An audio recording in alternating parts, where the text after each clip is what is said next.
many scholars said the hadiths that mention Ar-Rum are hadiths that mean the Europeans. Like the Prophet said, I'm not afraid for you from the Persians. The people that really trouble me are the Romans, in other words, the Europeans, because they will come one after another and they won't stop. And he actually said that they don't end until the last hour.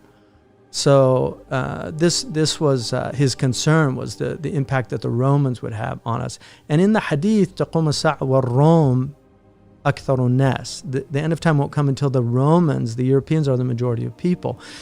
Ahmed ibn Hanbal said that that's based on مَنْ تَشَبَّهَ بِقَوْمٍ فَهُوَ مِنْهُمْ, like whoever resembles a people is one of them. So if you look at how the whole world has become European, all the traditional dress, all these marvelous ways of dressing. I mean, I was in Japan and we were in a garden walking. I was with Sheikh Abdullah bin Bayya, Allah yahfadhu, and we were in this garden and these people were dressed in traditional Japanese. It was for wedding.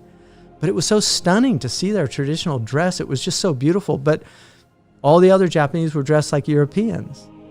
And this is because of the Qa'ida Umraniya. It's a principle of civilization that Ibn Khaldun actually writes about in his book, The Muqaddimah, where he says that the maghlub will always yuqallid al-ghalib. The one who's conquered will always imitate the people that conquered them, that this is something that happens. So now all these beautiful Muslim clothes that you had all over the world, I mean, the wonderful embroidery work, every Palestinian village had its own unique dress.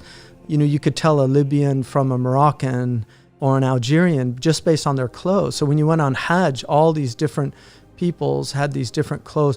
All of this is disappearing from the world. Even the food is becoming homogenized. So the hamburger now is the most popular food in the world, which is hamburger. It's from Germany, right? So it's very interesting in Surah Ar-Rum because it begins saying that they know the outward of this world. They know the outward of this world. I mean, they're masters of the outward of this world, the European civilization. And much of it, I think, was birthed by the Muslim civilization. In fact, I really believe my interpretation of the hadith of one of the signs of the end of time in that famous hadith of Jibreel, which is, Imam Nawawi puts it as one of the foundational hadiths in Islam. When the Prophet ﷺ was asked about the hour, he says, he doesn't know the actual time, but he does know the signs. And one of the signs that he gave is أَن تَلِدَ الْأَمَةُ رَبَّتَهَا, that the servant will give birth to her master. And I really believe that one of the meanings of that is the civilization of Islam, which was a servant civilization, gave birth to Europe, which is a master civilization. Because the thing about Muslims is wherever they went, they really...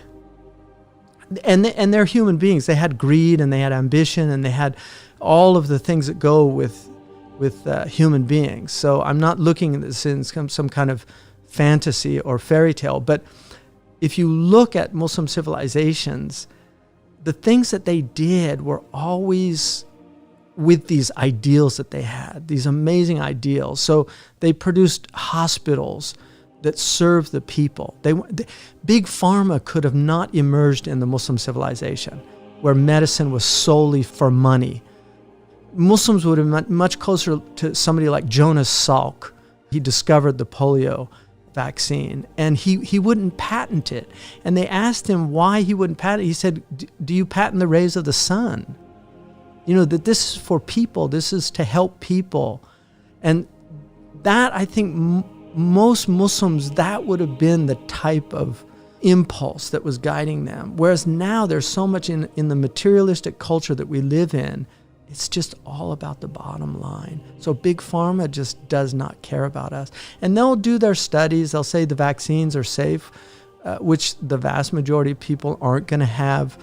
But they know, they're bean counters. They have these people that do the statistical set. They know a certain number of people, but this is utilitarian ethics. They're going to be sacrificed for the greater good. This is the type world that we live in. And they're not going to give you informed consent about it, but they do know that. So, and they think, well, this is for the common good. Well, no, it's more for the bottom line because they're going to make billions. And that's what's driving them more than anything else. So this is the type of world that we live in. And I just don't think the Muslim world was like, it had a lot of problems. It had a lot of wrongs. But overall, if you look at the civilization, it was a civilization of beauty. Their clothes were beautiful.